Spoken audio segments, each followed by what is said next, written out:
নমস্কার বন্ধুরা। আজকের ভিডিওতে আমরা দেখে নেব বাংলার শিক্ষা পোর্টাল থেকে আপনাদের স্কুলের স্টুডেন্টদের কিভাবে ট্রান্সফার আউট করবেন।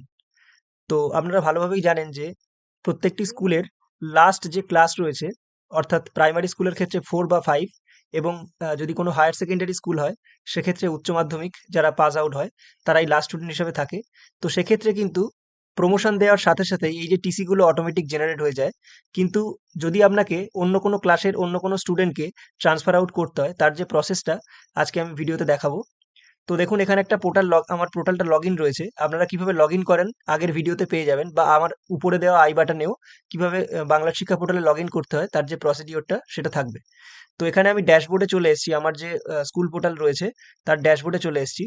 আসার পর এই যে বাঁদিকের যে সেকশনগুলো রয়েছে তার মধ্যে দেখতে পাবেন স্টুডেন্ট ইনফরমেশন। প্রথমে আপনি যে স্টুডেন্টটিকে টিসি দিতে চাইছেন বা ট্রান্সফার আউট করতে চাইছেন তার যে ইউনিক কোড থাকে, মানে প্রত্যেকটি স্টুডেন্টের একটা করে ইউনিক কোড থাকে। তো সেই কোডটাকে আপনাকে কপি করে নিতে হবে, বা আপনার যদি জানা থাকে সেক্ষেত্রে আর এই অপশনটা করতে হবে না। তো আমার যেহেতু ওই স্টুডেন্টের কোডটা জানা নেই, সেই জন্য আমি এখানে স্টুডেন্ট ইনফরমেশন অপশনে ক্লিক করে দেবো। দেওয়ার পর এখানে দেখতে পাবেন স্টুডেন্ট লিস্ট ভিউ।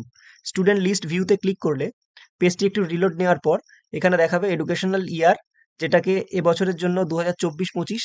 তো আমার যেহেতু প্রমোশনের কাজ করা হয়ে গেছে সেই জন্য এখানে 2025 যে ইয়ারটা সেটা কিন্তু আপডেট হয়ে গেছে। তো আমি 2025 সালটাকে সিলেক্ট করলাম, করার পর প্রেজেন্ট ক্লাস রয়েছে। প্রেজেন্ট ক্লাসে এসে আমি এখানে যে স্টুডেন্টটাকে টিসি দিতে চাইছি সে 4 থেকে 5-এ উঠেছে। তো সেই জন্য আমি এখানে ক্লাস 5কে সিলেক্ট করলাম।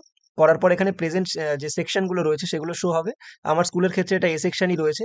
তো এটা এ সেকশন অটোমেটিক সিলেক্ট হয়ে গেছে, এবং সার্চ স্টুডেন্ট করলে সেই স্টুডেন্ট যে প্রত্যেকজনের যে লিস্ট সেটা কিন্তু চলে আসবে। এবার আমি যে স্টুডেন্টটার নাম সার্চ করে নেব, সেটা এই যে বাঁদিকে এই ডান দিকে যে সার্চ বক্স রয়েছে সার্চ বক্সে এসে সার্চ করে নিতে হবে।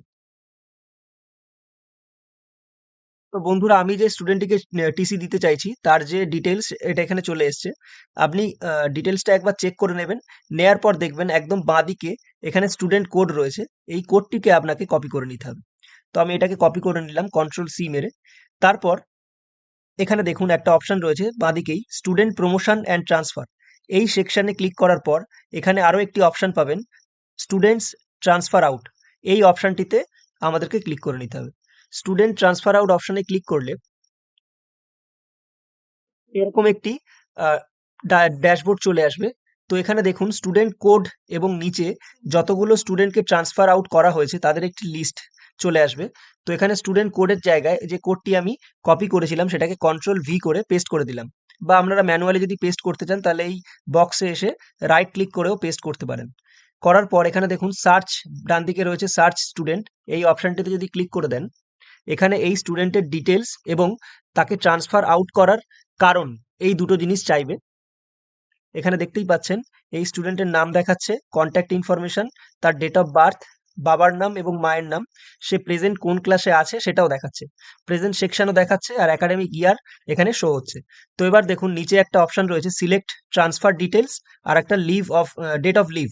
তো এখানে রিজনে আমি এখানে দুটো অপশন দেখতে পাচ্ছি, চেঞ্জ রেসিডেন্স আর চেঞ্জ অফ স্কুল। তো এই যে স্টুডেন্টটা সে এই স্কুল থেকে অন্য স্কুলে ট্রান্সফার হচ্ছে, সেই কারণে আমি এখানে চেঞ্জ অফ স্কুলটাকে সিলেক্ট রাখলাম। আর ডেট অফ লিভ এটাকে আমি আজকের ডেটই দিয়ে দিলাম। তো দেওয়ার পর এখানে দেখুন একটা অপশন রয়েছে ট্রান্সফার আউট। তো এই ট্রান্সফার আউট অপশনে আমাদেরকে ক্লিক করে দিতে হবে। ট্রান্সফার আউট অপশনে ক্লিক করার সাথে সাথেই একটি পপ আপ মেসেজ আপনার সামনে চলে আসবে যে স্টুডেন্ট ট্রান্সফার সাকসেসফুলি। এবার এই যে নিচে ট্রান্সফার লিস্ট রয়েছে, ট্রান্সফার লিস্টের এগেনস্টে এখানে দেখুন সার্চ বক্স একটা একটা আছে। তো এই সার্চে এসে ওই স্টুডেন্টের নাম যদি আমি সার্চ করে নিই, এখানে দেখুন এই যে স্টুডেন্টটাকে এক্ষুনি আমি ট্রান্সফার আউট করলাম সেই স্টুডেন্টের নাম এখানে চলে এসেছে।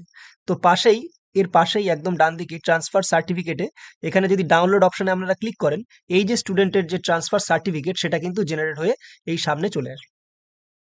তো ধন্যবাদ সবাইকে এই ভিডিওটি দেখার জন্য। যদি ভিডিওটি আপনাদের ইনফরমেটিভ মনে হয় তাহলে আপনাদের শিক্ষক বন্ধুদের সাথে শেয়ার করবেন। ধন্যবাদ।